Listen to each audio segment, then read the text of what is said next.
Okay mee har'a kamitti akka maallaqa harkachuu dandeenyu keessaa karaawwan tokko isiniif himuu barbaada jechuudha. Karaan tokko share kan jedhu kanaan jechuudha namoota affeeruudha. Karaan tokko isa kana hunuuti akkuma argitan isa kana koopii gootanii jechuudha namoota affeertan hundaaf affeeruu qabdan. Ergasii game kan jedhu kana irratti jechuudha argattu jechuudha rewardii anima fakkeenyaaf namoota 10 kan affeereetu jira jechuudha. Isa kana yoon as tuqee go bakka jirtu kana irratti jechuudha maallaqni kunaaf dabalaa deema. Baalaansiin ani qabu 170 jechuudha. Kanaaf asirratti jechuudha go jecha chaansii asirratti nuuf dhufu jechuudha ilaaluu dandeenya jechuudha.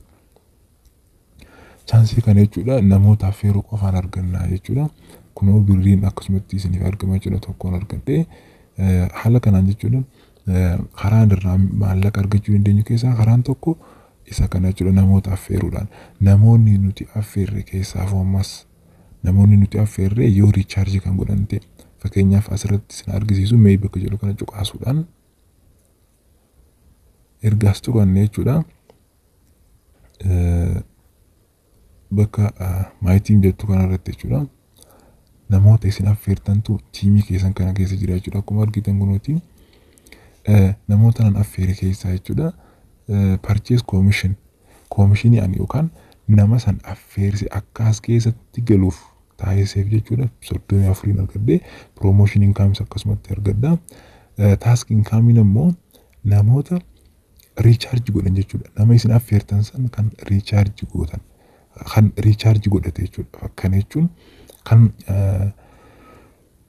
horsiisa kana bitate jechuudha lukuurraa ta'e jechuudha. Horsiisa kana kan namoota bitatan irraa kan argattudha jechuudha. Karaa kanaan argattu jechuudha. Levelidhaan qaba jechuudha subordinating jechuudha. Leveliin tokkoffaan namoota liinkii keetii irratti hundaa'anii galmaa'anii fi lammaffaan namoota nama liinkii keetiin galmaa'e irratti liinkii isaaniitiin galmaa'e jechuudha. Akka sadarkaa qaba jechuudha akkuma infinity poweritti jechuudha. Fakkeenyaaf isa kana yoon as tuqee as promotion income qaba jechuudha. Namoota nan affeere keessaa promotion income 0.53 argadde jechuudha. Read more bakka jettu kana cuqaasuudhaan wanta arganne hunda ilaallachuu dandeenya jechuudha. Read more bakka jettu kana jechuudha.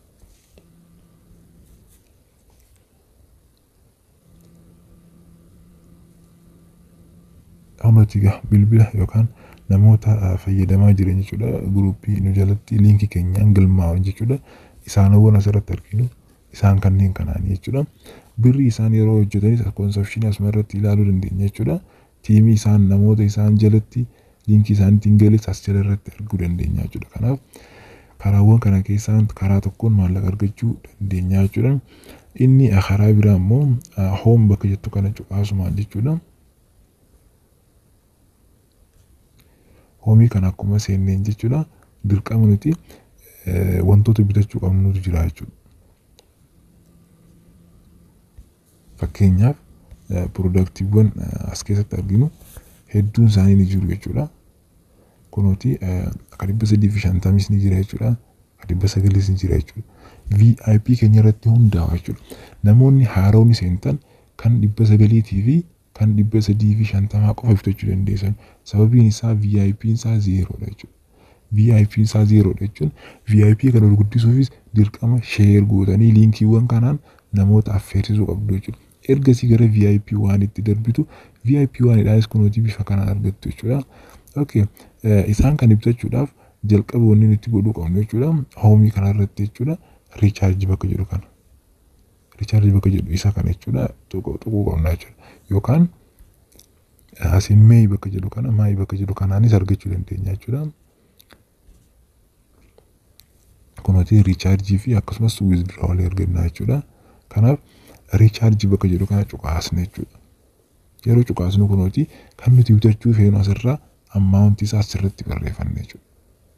Amountiin isaa kan meeqaatii jira jechuudha. Kan 300 fi 50 akkasumas kan 900 kan 2500 ti. Nuti amma VIP 0 irra waan jirruuf 300 fi 50 barreeffannaa jechuudha. Ergasii recharge naaf jennaan jechuudha. Inni kun invest godhu jechuudha dirqama jechuudha. Akkuma infinity poweritti Itoophiyaan CBE baankii fayyadamaa jechuudha. CBE baankii kana kunuuti adeemsi kun deemee jira jechuudha. Adeemsa sadi qaba. Phone number and confirmation information and payment completed. Isa kana kunooti copy godhanna jechuudha. Lakkoofsa accountii kana jechuudha. Lakkoofsa accountii kana erga fudhannee gama CBE appitti akkuma Infinity Power sana jechuudha. Transaction ID'n asitti ni barbaachisa jechuudha. Akkuma asitti argitan transaction ID'n isa kanaafis ni barbaachisa jechuudha. Please asirratti waan dirqama hubachuu qabdan yookaan maallaqni keessan kisaaraa keessa galuu danda'a jechuudha.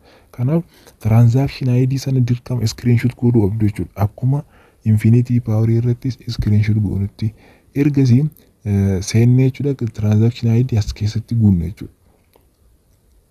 Erga commercial bank appii commercial bank fayyadamnee asitti deebinee transaction ID keenya sirratti barreeffannaa jechuudha.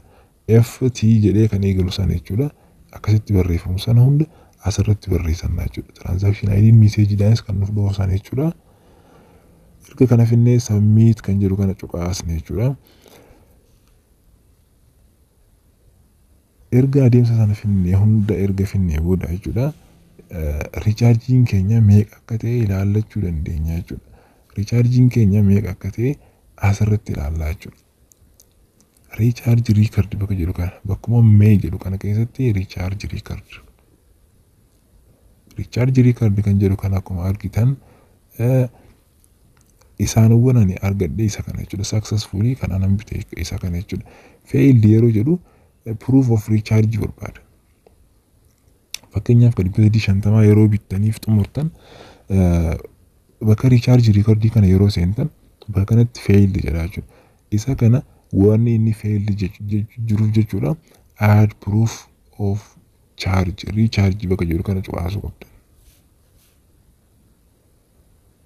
Yeroo kanatti cuqaasne asirratti screenshotii nuti screenshot goone jechuudha. Transaction ID CBE app keessatti goone sana as keessatti dirqama maal goona image from image screenshot goone barbaadan jechuudha keessa.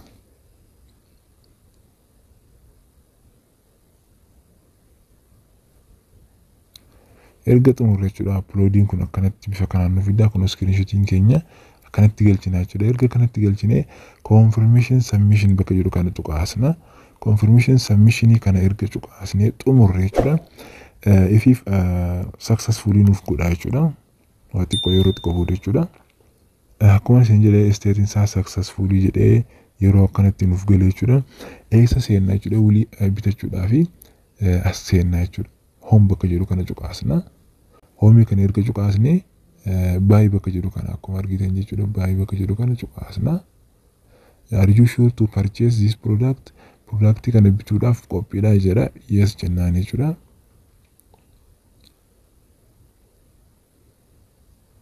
Maallaqa galchinaan jechaa jira jechuudha. Ani maaliif hin galchine waan ta'eef isinitti argisiisaa jira jechuudha. Kana dura bitee hin jira waan ta'eef yeroo kana iddoon isiniif godha jechuudha. Isa kana asirratti erga iddoon isiniif godhee earning bakka jettu kana seentu jechuudha. Asirratti yoo kanatti isiniif fide kun waan kanan bitadhee kan birrii 350 sana bitadhee jira jechuudha. Total profitiin isaa 792 ta'a. Daily birrii 26.40 isiniif kenna jechuudha. Birrii 26.40 kan birrii 26 fi 40 kun guyyaa meeqa keessatti guyyaa 30 keessatti kan nuuf kennudha jechuudha. Guyyaa 30 keessatti jechuudha. Kanaaf working income keenya haala kanaan hojjeta jechuudha. Inni kun akka Infinity Power sanitti received hin tuqnu jechuudha. Ofuma isaati yeroo zaan 24 geetti nuuf galchaa jechuudha. Profitii birrii 26 kana jechuudha. Birrii 26 kana akkamitti akka nuuf galchee isinitti argisiisa. Mee bakka jedhu kana cuqaasna. Kunoo erga kanatti as cuqaasne jechuudha. Breeding income isaa asirratti arginu kana jechuudha. Breeding income kun jedhu kana yeroo takka tuqna. Kun akkuma argitan birrii 26 kan guyyaa tokko naaf galee jira. Asuma irratti naaf galchee jechuudha. Inni current balancing 72 ta'ee jira jechuudha. Asitti wantoota sadii jira. Promotion income ergannu rice kunooti 0.53 kanarree fuusin argisiise sana jechuudha. Kun galii guyyaaniiti jechuudha. Kan 350 irraa argachaa jirru jechuudha. Balancing keenyas isa kana jechuudha. Haala kanaan hojjenna jechuudha. Ergasii jechuudha. Inni kun guyyaa hanga guyyaa 30 hojjeta jechuudha. Fakkeenyaaf mee 26.40 baay'isuu 26.40 baay'isuu 30 yoo goone 792 dhufa jechuudha. Kanaaf tirfiin isaas akkasuma biyya 30 keessatti heddummachaa deemaa jechuudha. Kanaaf haala kanaan maallaqa argachuu dandeenya jechuudha. Karaan itti argannu keessaa tokko akkasuma geemii kana jechuudha yeroo yeroodhaan yoo nama affeertan argachuu dandeessu jechuudha. Yeroo hunda jechuudha. Kanaaf karaa kanaanis bifoota kanaan argachuu dandeessu jechuudha. Okay. Daawwattoota keenya qophiin har'aa qabadde kunuutii kana fakkaata. Haala ittiin argachuu dandeenyu keessaa karaawwan invest godhuutiinis ta'e karaawwan linkiidhaan nama affeeruutii fi akkasumas wantoota garaagaraa promoshiniidhaan argannu isinitti argisiisan jira jechuudha. Kanaaf dirqamoonni isin guutuudhaan kun VIP asirratti arginu kan ani amma VIP waan irra jira jechuudha. VIP waan jechuun akkuma asirratti argitan jechuudha. VIP 0 lamaan kana ni bita. Erga lamaan kana bita jechuudha. VIP waan innis tokkichaa kan isin bita jechuudha. VIP waan kun yeroo lama bita qootaa bakka jedhu kana yoo argitan yeroo meeqa akka bituu dandeenya. Isa kanas yeroo lama bitachuu dandeenya jechuudha. VIP2 hanga geenyutti bitachuu dandeenya jechuudha. Ammas VIP2 kanatti jechuudha. Kanaaf haala kanaan baasii keenya baafnee jechuudha argachuu dandeenya jechuudha. Galiin biraa akkuma jedhee kunuuti isuma asirratti argitan kana jechuudha. Isa kunu asirratti argitan inni kunis guyyaa guyyaan kan kennudha jechuudha. Isa kana yeroo takka cuqaasnu koodii isaa jechuudha. Secret key Telegram appii isaanii irraa argannaa jechuudha.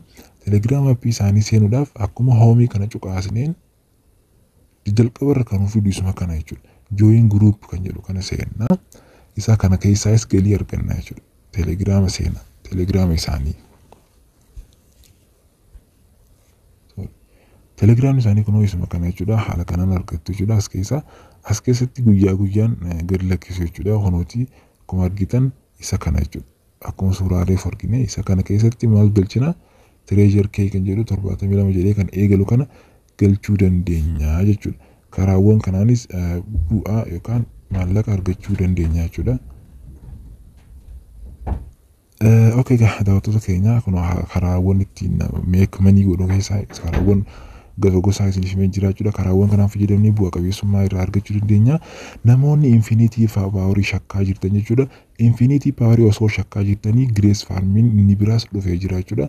Namoonni gamalachuutiinu bu'aa qabeessummaa isaa barbaada argachaa jiru jechuudha. Kanaaf namoonni ammas komentii barbaadan komentii irratti naaf barreessaa. Namoonni wantoota biraa akkan hojjedhuuf waan kanarratti ilaalchisee bakka isiniif hin galle hunda isaa jechuudha hojjechuudhaaf qophiidha. Komentii irratti nuuf barreessaa jechuudha. Akkaataa ittiin hojii deemnu hunda jechuudha. Bifa kanaan deemna jechuudha. Komentii keessan irra dhaabbannee viidiyoowwan garaagaraa hojjechuudhaaf qophii waan taaneef jechuudha. Karaa kanaan wal quba qabaachuu qabna jechuudha. Namoonni chaanaalii keenyaaf haaroo taatan subscribe, like, share gochuudhaan nu cinaa dhaabbadhaa.